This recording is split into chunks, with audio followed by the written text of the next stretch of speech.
शादी तो सबकी होती है। कोई लव मैरिज करता है तो किसी की अरेंज मैरिज होती है। शहर के एक घर में लोग बहुत खुश थे क्योंकि विनय नाम का एक लड़का, जिसका काम ही था लड़कों की शादी के लिए अच्छे रिश्ते लाना, उस घर के बड़े बेटे अजय का रिश्ता लेकर आया था। अजय के घर वाले लड़की को देखकर बहुत खुश हो गए थे क्योंकि वह बहुत खूबसूरत और अच्छे घर से थी। लड़के वालों को यह रिश्ता मंजूर हो गया और कुछ ही दिनों में दोनों की शादी हो गई। लेकिन कुछ महीनों बाद विनय को पता चला कि अजय की एक रात किसी अनजान तरीके से मौत हो गई और उसकी पत्नी ने भी उसे छोड़ दिया। जब लड़के के परिवार ने विनय से इस बात की शिकायत की तो वह भी क्या करता। विनय ने इधर उधर की बातें करके उनसे माफी मांग ली और पीछा छुड़ा लिया। इस घटना की वजह से विनय की छवि शहर में खराब ना हो, इसीलिए वह दूसरे शहर में शिफ्ट हो गया और अपना काम जारी रखा।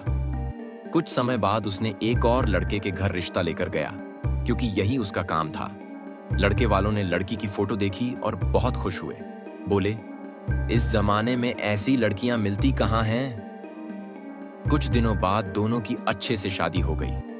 लेकिन फिर कुछ महीनों बाद विनय को पता चला कि जिनकी उसने शादी करवाई थी वो दोनों एक पहाड़ से गिरकर मर गए। लड़के की तो बॉडी मिल गई लेकिन लड़की की बॉडी नहीं मिली। लोग कह रहे थे कि शायद किसी जंगली जानवर ने खा ली होगी। ये खबर सुनते ही विनय को फिर शहर छोड़ना पड़ा। कुछ लोग उसे बुरा भला कह रहे थे, लेकिन कुछ लोग उसे कह रहे थे कि इस बेचारे की क्या गलती, वह तो सिर्फ अपना काम कर रहा था। इस कारण से उसने फिर से दूसरे शहर में शिफ्ट होने का इरादा किया। जब वह दूसरे शहर में शिफ्ट हुआ तो जो उसका काम था वही कर रहा था।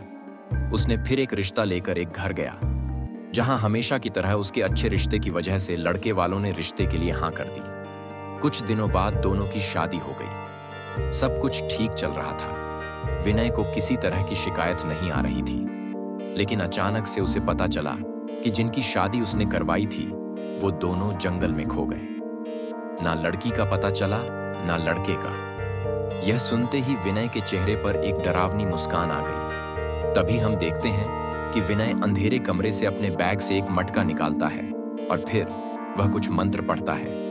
तभी हम देखते हैं कि उसके सामने एक खतरनाक और डरावनी चुड़ैल आ जाती है जो लाल कपड़े में थी। उसके पहनावे से लग रहा था कि वह दुल्हन के जोड़े में थी। विनय उससे कहता है, मैं आपका अगला शिकार ढूंढ रहा हूं, बस मुझे धन दौलत की कमी ना होने देना।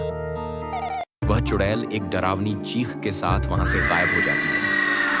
फिर हमें यहां पता चलता है कि विनय ने जितनी भी लड़कों की शादी करवाई थी उन सब की पत्नियां वही चुड़ैल थी।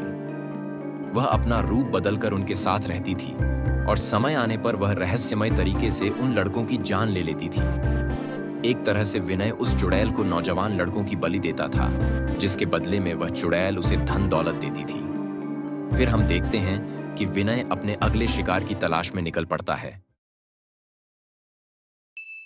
अगर आपको यह कहानी पसंद आई और आप जानना चाहते हैं कि आगे क्या हुआ, तो कमेंट में पार्ट 2 लिखें और हमारे चैनल को लाइक और सब्सक्राइब करना ना भूलें।